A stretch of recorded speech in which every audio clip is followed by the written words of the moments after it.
Hello, welcome to travel with KR. నేను మీ చెన్నూరు కృష్ణారావు. ఈరోజు మనం గడగ్ నగరంలో నడిబొడ్డున ఉన్న వీరనారాయణ ఆలయం సుశుద్ధం.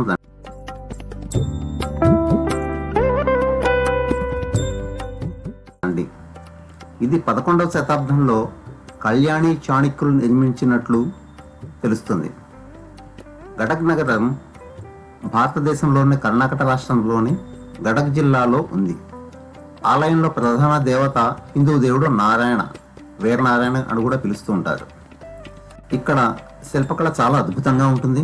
చూసిన కొద్దీ మళ్ళా చూడాలనిపిస్తుంటుంది. వీరనారాయణ ఆలయ ప్రవేశ గోపురం నుండి పెద్ద మండపం మనకి కనపరుస్తూ ఉంటుంది.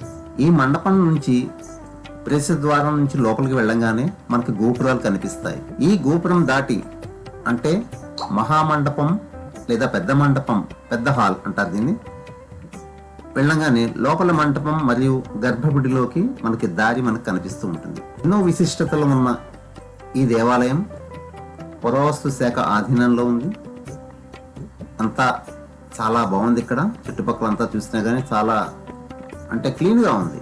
పట్టించుకున్నట్టుగా ఉంది, ఎవరో వదిలేసినట్టుగా లేదు. దేవతా మూర్తి కూడా చాలా అద్భుతంగా ఉంది, కళ్ళు విందుగా ఉంది. ఇటుపక్కకి వచ్చినప్పుడు